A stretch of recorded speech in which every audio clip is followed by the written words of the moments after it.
Hello everyone and very welcome to my YouTube channel Laiba's English Corner. And today we are going to discuss video number 6 of our series History of Language and Literature, and today we are going to discuss one of the most famous age of the history of literature, which is Victorian age. In our previous videos we have used whiteboard to explain the slides, but in today's video I'm going to use the slides because I already created a month ago, so I thought to utilize them on the YouTube too.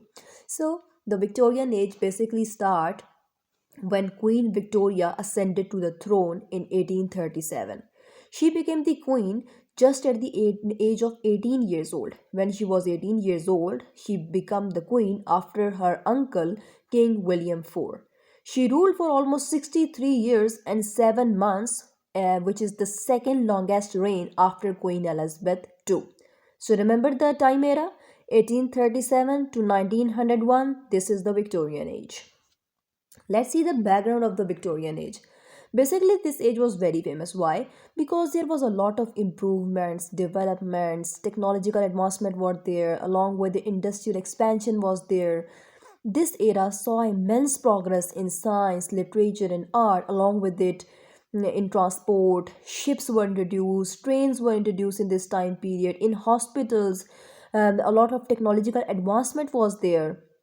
So because of a lot of industries, people from rural areas were traveling toward the urban areas. There were more job opportunities. Along with it, another thing to remember, that due to industries there was a lot of pollution, and because of pollution people were getting ill.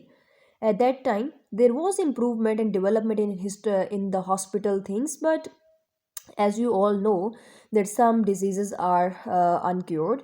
So at that time people died a lot, and along with it there was a lot of population growth in the Victorian age, and due to the growth of population people were dying, and population growth, so due to a lot of population growth, there was poverty too in the Victorian age. So overall, as a whole, this era was marked by significant improvement and development in different fields.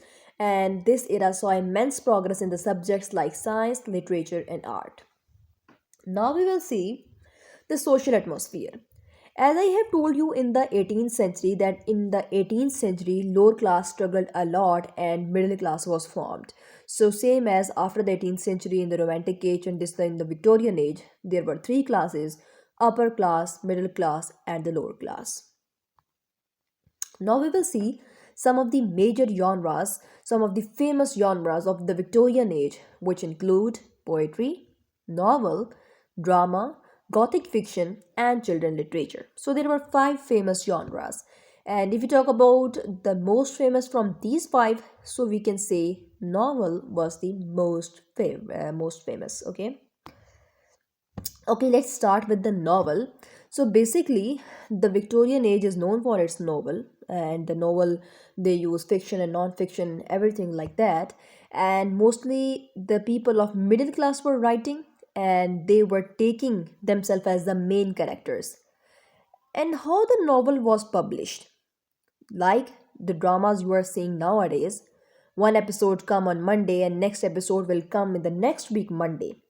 Same as if we talk about the Victorian age novels, for example, if a novel has 5 chapters, think like it have 5 episodes. So if the writer is done with one chapter, or we can take the example of today, if the director is done with the one episode, he will put it on air. Same as in the novel of the previous ages, in the Victorian age, if the writer is done with the one chapter, he will go to the publication center, he will publish his first chapter into the newspaper, into the magazines, and people will read it and comment it.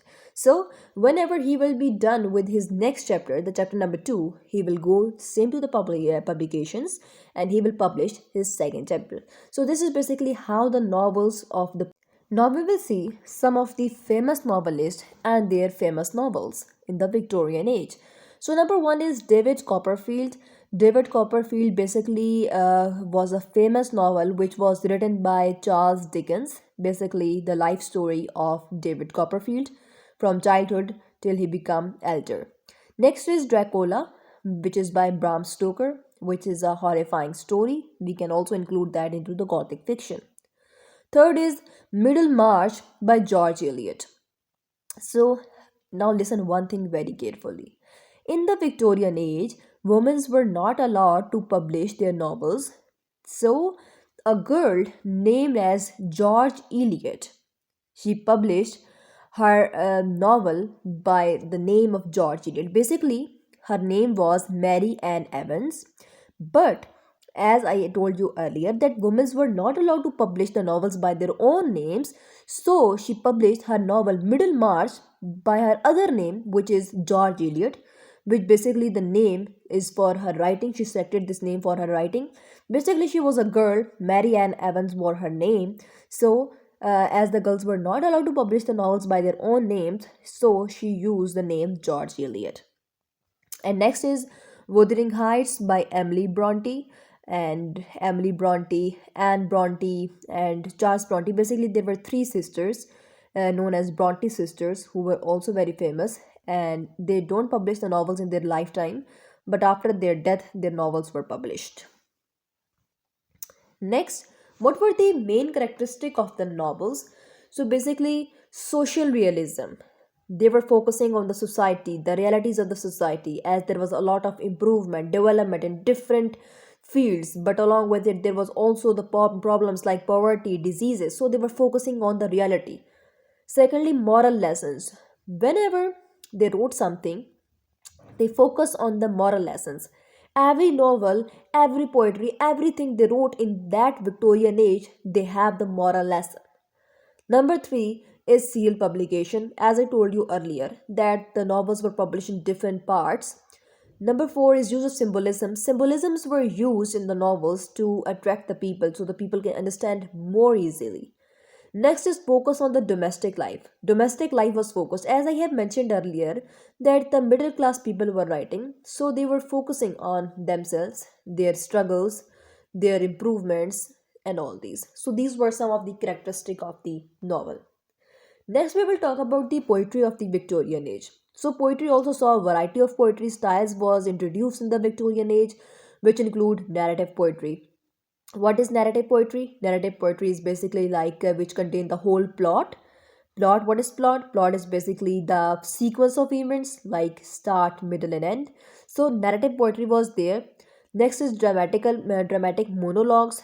What is monologue? Monologue is when we talk to oneself, and there is a difference between monologue and soliloquy. Basically, monologue is when we talk to our own self. It's our own thinking. We are talking to our own self. But we are thinking about another character. Okay? Monologue is we are talking to our own self. We are thinking in our mind, but we are thinking about another character. And there is another word, soliloquy. Soliloquy is basically when we are thinking and talking to our own self, but we are talking about our own self. We are not talking about anyone else. Next is ballad.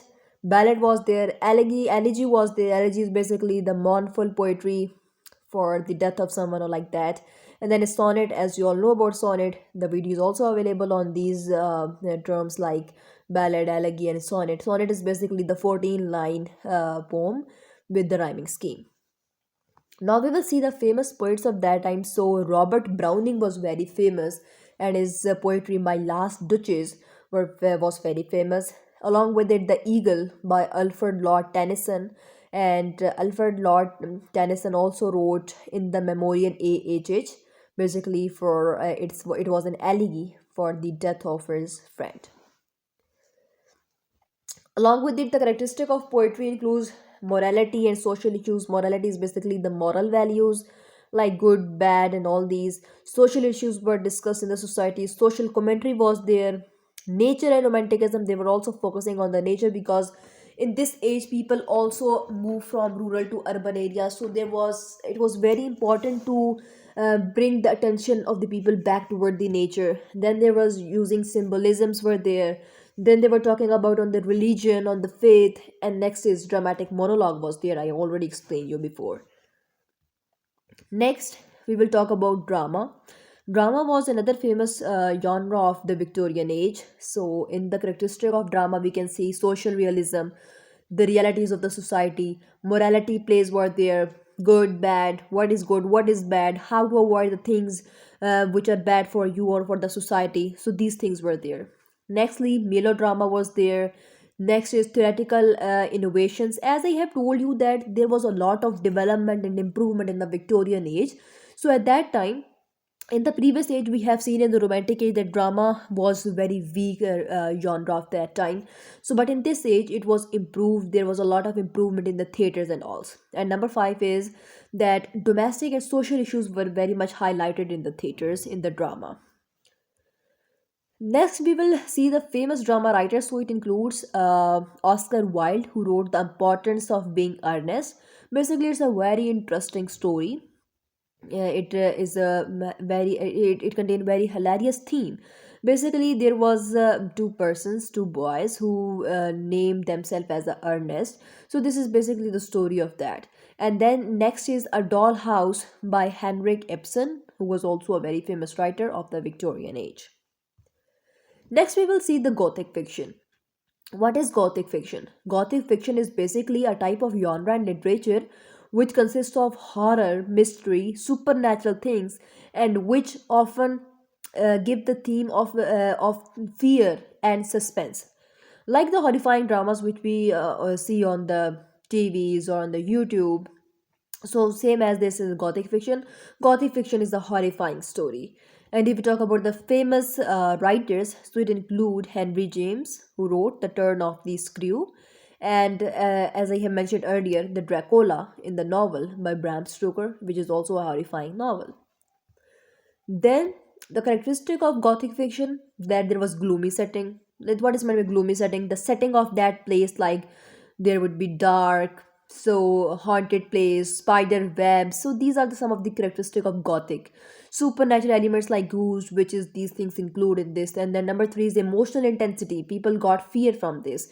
So this is basically the characteristic of the Gothic fiction. Next, the famous genre, the last famous genre of this age was the children literature. Basically, it consists of wide range of stories, novels, poems, specially designed for young readers.